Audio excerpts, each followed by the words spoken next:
রুটি তো আমরা সকলেই খেতে পছন্দ করি, কিন্তু সেটা যদি হয় চালের আটার নরম তুলতুলে রুটি, তার সঙ্গে যদি থাকে এরকম লাল লাল চিকেন কষা, তাহলে তো একদম জমে যাবে।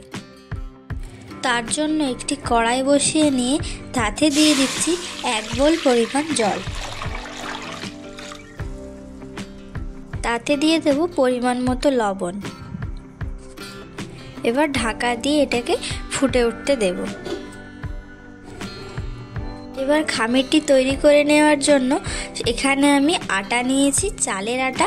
এখানে আমি যেই বোলের পরিমাণে জল নিয়েছিলাম সেই বোলটার পরিমাণেই সমপরিমাণে আটা নিয়েছি। এবার জলটি ফুটে উঠেছে, তাতে দিয়ে দেব চালের আটা। এখন গ্যাসের ফ্লেমটা একদম লো করে খুব তাড়াতাড়ি এটিকে মিশিয়ে নেব। এটিকে খুব দ্রুত জোরে জোরে নাড়াতে হবে, না হলে এটি দলা পেকে যাবে। দেখুন, জলের সঙ্গে আটাটিকে কিন্তু এইভাবে জোরে জোরে মিশিয়ে নেবেন।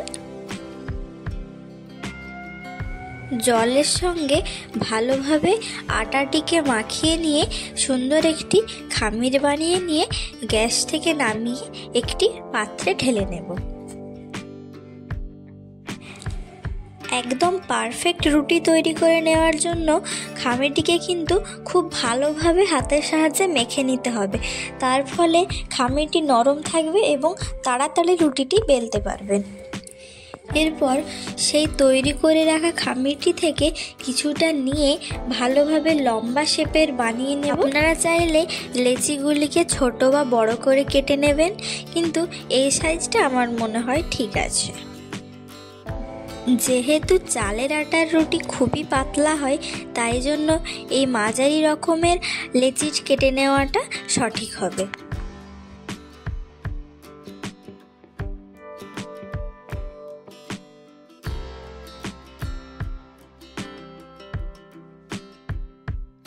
এবার কেটে রাখা লেচিগুলিকে হাতের সাহায্যে গোল করে নেব। এবার কিচেন স্ল্যাবের ওপর কিছুটা চালের গুঁড়ি নিয়ে এইভাবে গোল করে নেব। এরপর রুটিগুলিকে বেলুনের সাহায্যে চালের গুঁড়ি দিয়ে বেলে নেব। আমি কিন্তু রুটিগুলিকে এখানে খুবই পাতলা করে বেলছি। এগুলিকে বেলার সময় একটু সাবধানে বেলবেন, না হলে কিন্তু রুটিগুলি ছিঁড়ে যেতে পারে। আমি কিন্তু রুটিগুলিকে এখানে খুবই পাতলা করে বেলছি।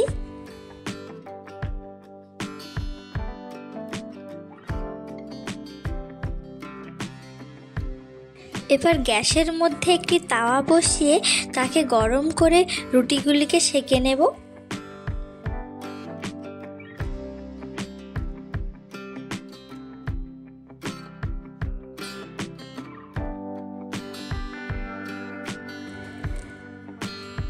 রুটির এক দিকটি হয়ে গেলে অন্য দিকটিও ভালোভাবে সেঁকে নেব।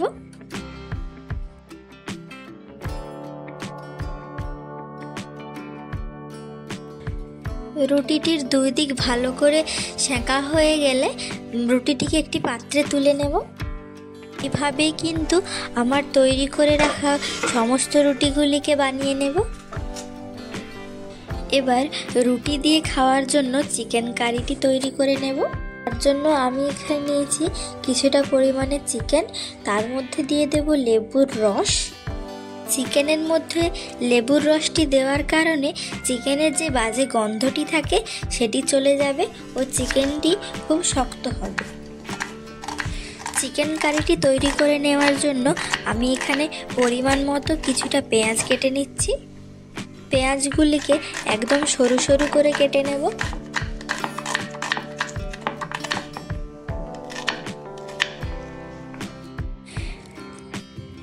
দেখুন, আমার কিন্তু সমস্ত পেঁয়াজগুলি কাটা হয়ে গিয়েছে। এবার চিকেন কারিটি তৈরি করে নেওয়ার জন্য গ্যাসে একটি কড়াই বসিয়ে তাতে দিয়ে দেব পরিমাণ মতো সরিষার তেল।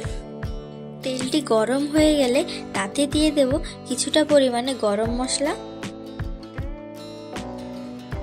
গরম মশলাটিকে তেলের সঙ্গে ভালোভাবে ভেজে নিয়ে তাতে দিয়ে দেব আগে থেকে কুচি করে রাখা পেঁয়াজগুলি।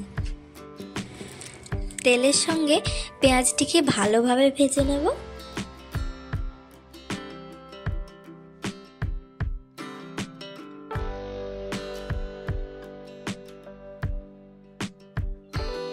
দেখুন পেঁয়াজটিকে আমি এইভাবে ভেজে নিয়েছি। তাতে দিয়ে দেব আগে থেকে লেবুর রস মাখিয়ে রাখা চিকেনটিকে পেঁয়াজের সঙ্গে কিছুক্ষণ ভেজে নিয়ে তাতে দিয়ে দেব পরিমাণ মতো লবণ।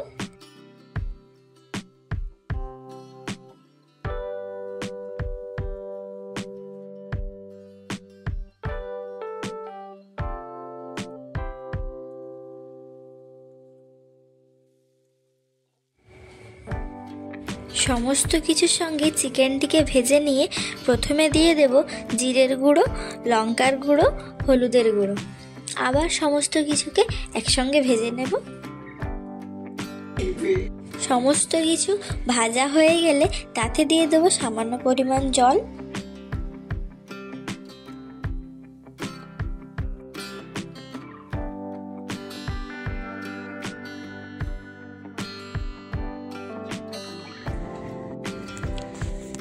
এবার সমস্ত কিছুকে একসঙ্গে দিয়ে হাই ফ্লেমে ভেজে নেব।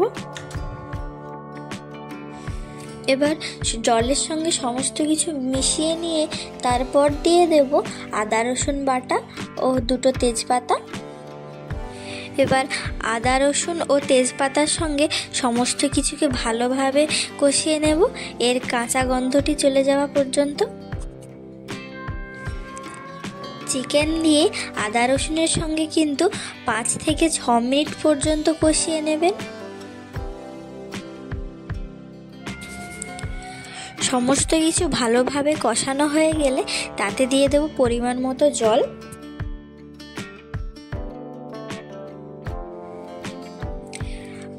চিকেনটা কিন্তু এখানে সেদ্ধ হয়ে গিয়েছে, আপনারা এই পর্যায়ে একটু লবণটা চেক করে নেবেন।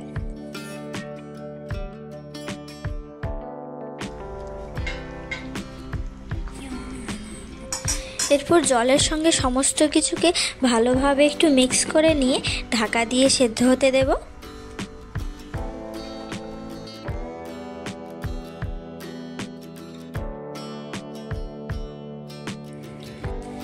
এই চিকেন কারিটি কিন্তু বাড়িতে থাকা সামান্য কিছু উপকরণ দিয়েই তৈরি হয়ে যায়, কিন্তু খেতে অসাধারণ লাগে। এই রকমের চিকেন কষা থাকলে কিন্তু ভাত, রুটি কিংবা পরোটার সঙ্গে একদম জমে যাবে। আজকের এই রেসিপিগুলি আপনাদের কেমন লাগলো তা অবশ্যই কমেন্টে জানাবেন।